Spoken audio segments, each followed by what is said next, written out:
নমস্কার। আজকে আমি ধন সম্পদ নিয়ে আলোচনা করব। মানে কে টাকা পয়সা বেশি ইনকাম করবে বা কার কাছে কত টাকা বেশি আসবে বা যাবে, কেমন হবে আর কি, তার অর্থনৈতিক দিকটা কেমন হবে সেই নিয়ে আমি কটা কথা বলবো।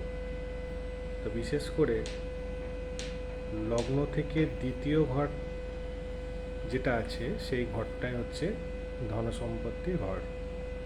তা প্রতি ব্যক্তির আলাদা আলাদা করে তার ছকে এক এক জায়গায় অবস্থান করে।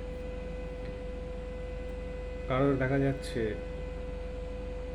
ধন সম্পত্তির ঘরটা অনেকটা বেটার, ভালো গ্রহ বসে আছে, কোনো গ্রহের কুপ্রভাব নেই বা বিরুদ্ধ কোনো গ্রহের নেই বা কোনো গ্রহের খারাপ গ্রহের দৃষ্টি নেই।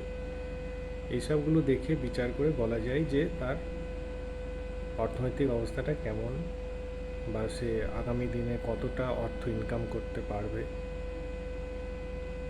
বা কিভাবে সে ইনকাম করতে পারবে, কিভাবে তার অর্থটা আসবে। এটা কিন্তু তার ছকে যে দ্বিতীয় ঘর আছে সেই দ্বিতীয় ঘরে বসে আছে, সেটা দেখে বিচার করতে হবে যে তার অর্থনৈতিক অবস্থাটা কেমন এবং সেই অর্থটা সে কতটা সময় ধরে রাখতে পারবে বা কী কী সে করতে পারবে সে অর্থ দিয়ে। এই সবগুলো কিন্তু দ্বিতীয় ভাব থেকে বিচার করতে হয়। এক এক ব্যক্তির অর্থনৈতিক অবস্থা এক এক রকম। বর্তমান সময়ে দেখা যাচ্ছে যে মানুষজন বিভিন্ন বিভিন্ন কাজের সঙ্গে যুক্ত। কেউ কোনো বড় কাজের সঙ্গে যুক্ত, কেউ ছোট কাজের সঙ্গে যুক্ত। কিন্তু বড় কাজের সঙ্গে যুক্ত হয়েও টাকা পয়সা কিন্তু হাতে রাখতে পারে না বা কিছু করতে পারে না, ইনকামই করে। আর আর দেখা যাচ্ছে যে যারা কম পয়সা ইনকাম করে তারা কিন্তু অনেকটা কিছু করে ফেলছে। এই সব বিষয়গুলো দ্বিতীয় ভাব থেকে বিচার করা হয় এবং তার গ্রহের পজিশান কি আছে সেই দ্বিতীয় ভাবের উপরে, সেটার উপরে ভিত্তি করেই তার অর্থনৈতিক অবস্থাটা দেখা হয়।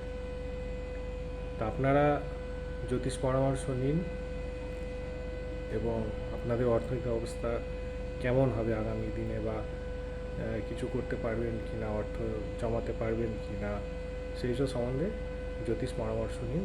আশা করি আপনাকে সঠিক পরামর্শ দেবে। ধন্যবাদ।